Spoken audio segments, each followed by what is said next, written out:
আপনি কি লক্ষ্য করেছেন গত কয়েকদিনই সোনার দাম হঠাৎ করেই অনেকটাই বেড়ে গেছে? তাই আজ কিনলে ঠিক করব তো নাকি কাল আরো সস্তা হবে, এই দ্বিধায় এখন প্রায় সবাই। তাই আজকের ভিডিওতে আমি কোনো গুজব বা খবরের শিরোনাম নয়, সহজ ও বাস্তব কথা বলবো, যাতে আপনি নিজেই বুঝতে পারবেন এখন সোনা কেনা বুদ্ধিমানের কাজ নাকি অপেক্ষা করাই ভালো। তাই আসুন প্রথমে বুঝে নিই সোনার দাম বাড়ছে কেন।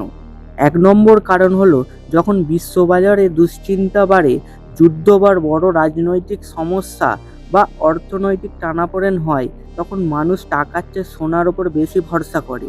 ফলে চাহিদাও বাড়ে, দামও বাড়ে। ২ নম্বর কারণ ইনফ্লেশন।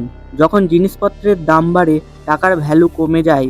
এই সময় সোনা একটি সেফড অ্যাসেট হিসেবে কাজে লাগে। ৩ নম্বর কারণ হলো ডলার বা আন্তর্জাতিক বাজার। ডলার ওঠানামার সঙ্গে সোনার দামের সরাসরি সম্পর্ক আছে। এখন আসল প্রশ্ন, এই অবস্থায় আপনি কি করবেন? যদি আপনি ইনভেস্টের জন্য সোনা কিনতে চান, তাহলে একসাথে বড় অঙ্কের টাকা ঢালবেন না। অল্প অল্প করে ধাপে ধাপে কিনুন। এতে দাম কম বেশি হলেও আপনার রিস্ক কম থাকবে। আর যদি আপনি গয়না পরার জন্য কিনতে চান, তাহলে খুব বেশি চিন্তা করার দরকার নেই।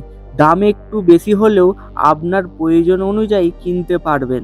সবচেয়ে গুরুত্বপূর্ণ কথা, সোনা কখনো শর্ট টাইম লাভের জিনিস নয়, এটা লং টাইম নিরাপত্তা।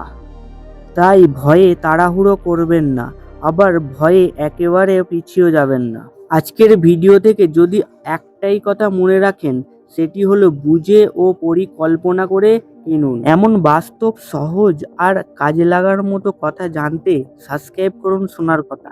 ভিডিওটা ভালো লাগলে লাইক দিন আর আপনার মতামত কমেন্টে লিখে দিন।